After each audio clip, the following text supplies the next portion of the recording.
दोस्तों, अगर आप पीएम किसान योजना के लाभार्थी हैं, तो आपके लिए अच्छी खबर है क्योंकि पीएम किसान योजना के पोर्टल पर आपका जो स्टेटस होता है, उसमें अपडेट होना शुरू हो गया है।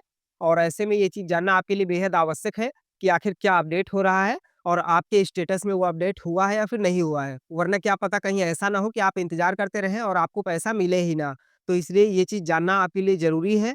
तो कैसे आपको देखना है, क्या देखना है, कैसे स्टेटस चेक करना है और वहाँ पर क्या अपडेट हुआ है, सारी चीज़ें मैं आपको बताने जा रहा हूँ।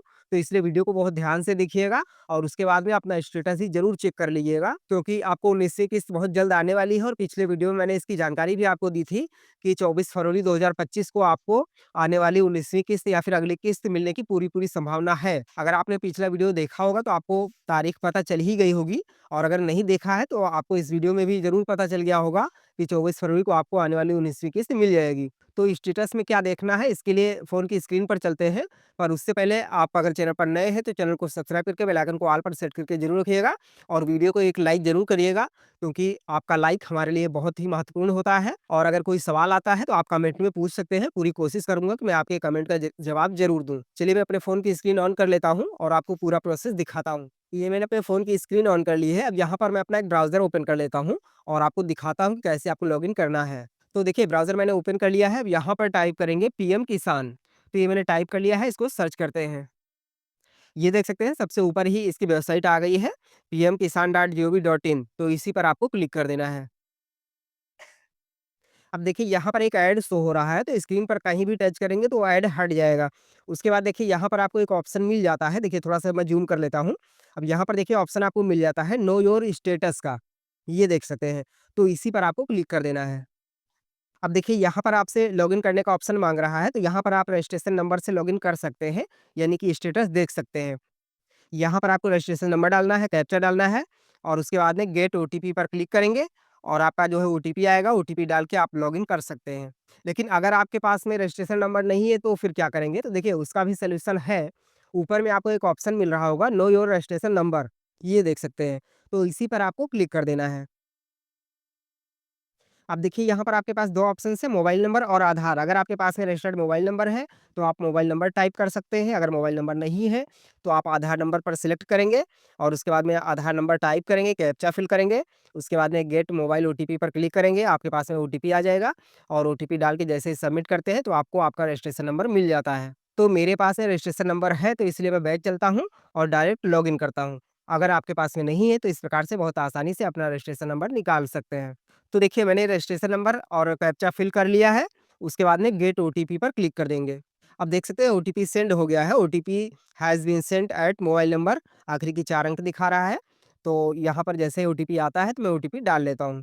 देखिए ओटीपी मैंने फिल कर लिया है। अब गेट डाटा पर क्लिक कर देंगे। ये देख सकते हैं मेरा स्टेटस ओपन हो गया है। अब यहाँ से आपको सारी जानकारी मिल जाती है। तो देखिए जो मैंने आपको बताया था कि स्टेटस अपडेट हो गया है, तो सबसे पहले तो मैं आपको यही बता देता हूँ कि अपडेट हुआ क्या है। उसके बाद में कुछ अन्य बातें भी हैं जिनको कि आपको ध्यान में रखना बेहद आवश्यक है। तो चलिए मैं थोड़ा-सा और ज़ूम कर लेता हूँ। अब देखिए यहाँ पर पेमेंट स्टेटस लिखा हुआ है और नीचे लिखा हुआ है waiting for approval by state. तो ये प्रोसेस शुरू हो गया है। तो देखिए यहाँ पर सबसे पहले आपका स्टेट की तरफ से वेरीफाई होता है, उसके बाद में फिर आगे का प्रोसेस होता है और एफटीओ यहाँ पर नो दिखा रहा है देखिए, यानी फंड ट्रांसफर ऑर्डर। तो वो नज़दीक जब आ जाता है तब यस होता है, जब आपकी पेमेंट आने वाली होती है कुछ ही दिनों में। अभी समय ज़्यादा है, लगभग 20-25 दिन का समय बाकी है, तो इसलिए यहाँ पर अभी जो है नो दिखा रहा है। तो कोई दिक्कत नहीं है, वेटिंग फॉर अप्रूवल आ गया है। आपको भी अपने स्टेटस में चेक कर लेना है कि ये अपडेट आया है या फिर नहीं आया है। अब यहाँ पर कुछ चीज़ें और आपको ध्यान में रखनी ज़रूरी है, तो वो क्या है वो भी मैं आपको बता देता हूँ। तो देखिए यहाँ पर आपको सबसे पहले तो किस्त का नंबर दिखाया जाता है, ये देख सकते हैं इनकी जो है 14वीं किस्त जो है मिलने वाली है। आपकी अगर शुरू से मिल रही होगी तो 19वीं किस्त होगी, तो यहाँ पर 19वीं किस्त दिखाई जाएगी। तो इनकी 14 नंबर की किस्त है तो इसलिए यहाँ पर 14 लिखा हुआ है। अब चलिए और बताता हूँ आपको क्या देखना है। तो उसके लिए देखिए एलिजिबिलिटी स्टेटस लिखा हुआ है, उसके सामने एक छोटा-सा एरो बना हुआ है, तो इस पर क्लिक कर देंगे। क्योंकि आपको अपनी एलिजिबिलिटी चेक करना भी बेहद आवश्यक है। तो ये देख सकते हैं छोटा-सा एरो बना हुआ है, तो इसी पर आपको क्लिक कर देना है।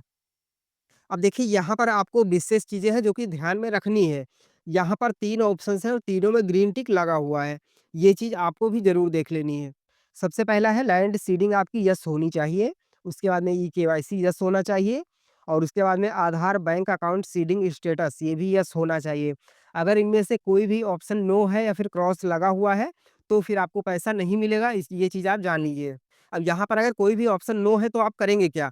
तो देखिए अगर लैंड सीडिंग नो है तो यहाँ पर आपको अपने लेखपाल से मिलना पड़ेगा, वो अपडेट कर देंगे, उसके बाद में यस हो जाएगा।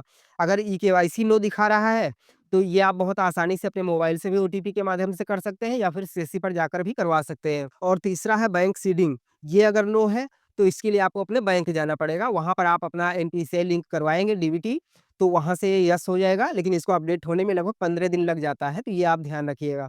तो ये सारी चीज़ें आपको ज़रूर चेक कर लेनी है। और हाँ, इसके अलावा एक बात और भी है जो आपको ध्यान रखनी है, आपको अपनी फार्मर रजिस्ट्री भी ज़रूर करवा लेनी है। क्योंकि सरकार की तरफ से बार-बार इस पर ज़ोर दिया जा रहा है, बार-बार नोटिफ़िकेशन दिए जा रहे हैं कि आपको हर हाल में अपना फार्मर रजिस्ट्री ज़रूर करवा लेना है, वरना आपको आने वाली 19वीं किस्त नहीं मिलेगी। फार्मर रजिस्ट्री करवाने के कई ऑप्शंस हैं, कई तरीके हैं। आप खुद अपने मोबाइल से भी कर सकते हैं, सीएससी से भी करवा सकते हैं या फिर अगर कोई कैंप लगता है आपके पास में, तो वहाँ पर जाकर भी करवा सकते हैं। मोबाइल से कैसे करना है, उस पर मैंने प्रॉपर वीडियो बनाया हुआ है, उसका लिंक आपको डिस्क्रिप्शन में मिल जाएगा। आप वहाँ पर क्लिक करके बहुत आसानी से वीडियो को देखकर अपने मोबाइल से भी अपने फार्मर रजिस्ट्री कर सकते हैं, अपना किसान कार्ड बना सकते हैं। तो ध्यान रखना है, अभी फ़िलहाल इसकी डेट तो 31 जनवरी ही है, कोई डेट नहीं बढ़ाई गई है। लेकिन फिर भी जल्दी से जल्दी आपको अपना फार्मर रजिस्ट्री करवा लेना है, जितना जल्दी संभव हो सके, ताकि आपको कोई भी प्रॉब्लम ना हो और आसानी से आपको आने वाली 19वीं किस्त मिल जाए। और हो सकता है कि 19वीं किस्त आपको मिल भी जाए अगर आप फार्मर रजिस्ट्री नहीं भी करवाते हैं, लेकिन उसके बाद की फिर उम्मीद मत रखिएगा, क्योंकि बाद में फिर आपको पैसा नहीं मिलेगा।